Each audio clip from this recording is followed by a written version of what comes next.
शेती माझी प्रयोगशाळा या यूट्यूब चॅनलमध्ये मी आपलं स्वागत करतो.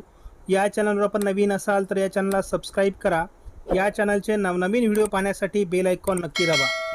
आपणास व्हिडिओ आवडल्यास लाईक आणि शेअर अवश्य करा. नमस्कार, मी डॉक्टर मच्छिंद्र बांगर महाराष्ट्रातील आणि देशातील हवामान परिस्थिती संदर्भात 48 तासाचा अंदाज देणार आहे.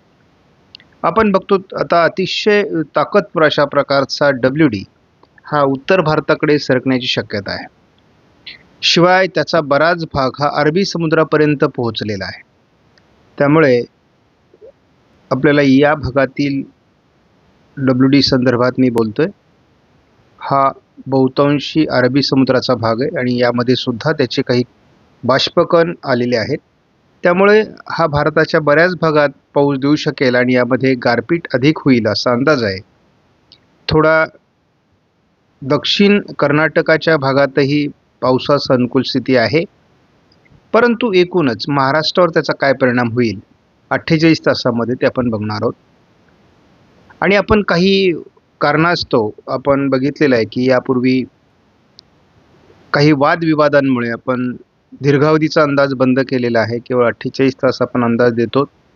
यामध्येही कोणाला अडचण असेल तर आपण हाही अंदाज बंद करून टाकू, कारण आपण सेवा म्हणून शेतकऱ्यांनाही देतो. परंतु जर शेतकरीच शेतकऱ्याचे वैरी होणार असतील तर त्याला आमचा नाविलाज आहे.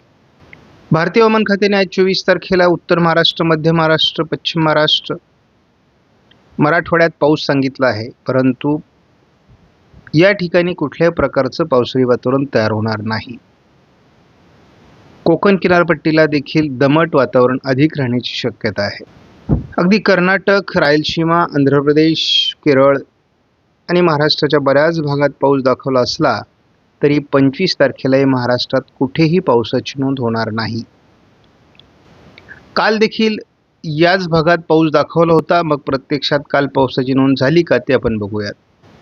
भारतीय हवामान खात्याने दिलेला कालचा अंदाज हा महाराष्ट्रामध्ये पावसाळी होता, मेघगर्जनेसह वादळी वातावरणाचा होता. आपण या ठिकाणी बघू शकता, महाराष्ट्रामध्ये एकाही जिल्ह्यात एकाही ठिकाणी पावसाची नोंद झालेली नाही. या ठिकाणी कुलाबा वेधशाळेने देखील पावसाची दक्षिणी जिल्ह्यांमध्ये अंदाज दिलेला होता. मी कालही सांगितलं होतं कुठेही पाऊस होणार नाही, कारण आपण मल्टी मॉडेलचा स्टडी करतो आणि त्यामुळे या अंदाजावर आपण ठाम असतो. शेतकऱ्यांनी हा अंदाज लक्षात घ्या. आपण कुलाबा वेधशाळेवर आणि भारतीय हवामान खात्यावर किती अवलंबून राहायचं आहे. मी मनाचं काहीही बोलत नाही. काल 23 तारखेला हे बघा, या सर्व जिल्ह्यांमध्ये मेघगर्जनेसह पावसाचा येलो अलर्ट होता. हा कुलाबा वेधशाळेचा अंदाज आहे. कुलाबा वेधशाळेचा अंदाज होता कोकणात काल उष्णतेची लाट, ती आपण मान्य केली होती आणि तो दमटपणा आपल्याला कोकणात जाणवला. परंतु हा अंदाज पूर्णतः चुकलेला आहे आणि तुम्हाला भारतीय हवामान खात्याच्या वेबसाईटलाच त्याच्या नोंदी दाखवलेल्या आहेत. आज 24 तारखेला आपण बघतो की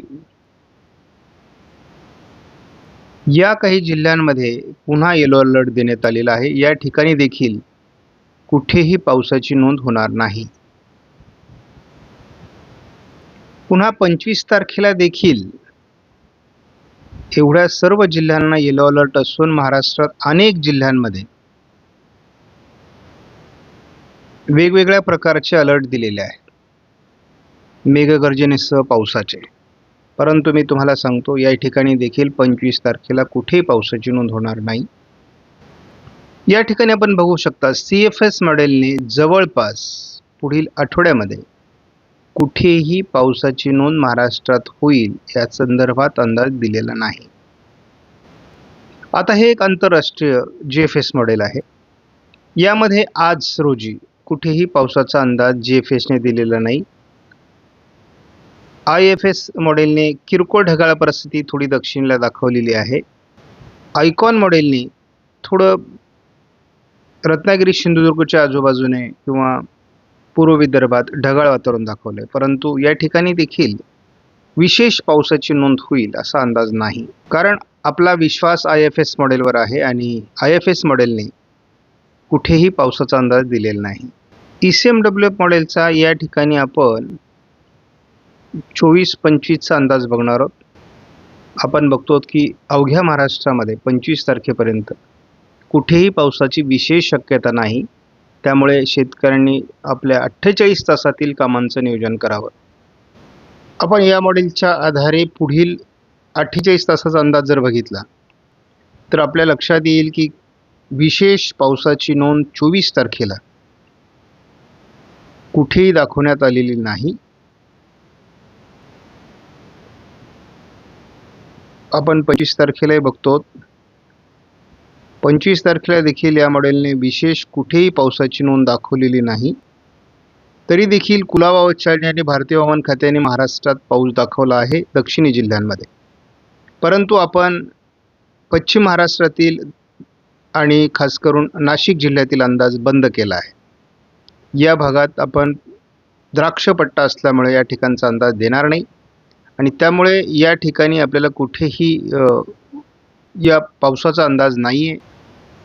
आपण केवळ सांगली, सोलापूर, धाराशिव आणि नाशिक या जिल्ह्याचा अंदाज 100% बंद केलेला आहे. मात्र या ठिकाणचे माझे जे सबस्क्रायबर आहेत, जे शेतकरी आहेत, ते मला व्हॉट्सअपला माहिती विचारू शकतात आणि काल मला जेवढे व्हॉट्सअपवर मेसेज आलेत, जवळपास 1001 मेसेज मला आलेत आणि मी प्रत्येक मेसेजला उत्तर दिलेलं आहे. मला याचा त्रास होतोय, परंतु माझा नाविलाज आहे. या संदर्भात काही पर्याय काढता येईल का यावर मी विचार करतोय, परंतु त्या संदर्भातील धोरण ठरवण्याकरता मला थोडा वेळ द्या. आपणास व्हिडिओमधील माहिती महत्त्वपूर्ण वाटल्यास लाईक करा, शेअर करा, चॅनलला सबस्क्राईब करा. धन्यवाद. जय हिंद, जय महाराष्ट्र, जय बळीराजा.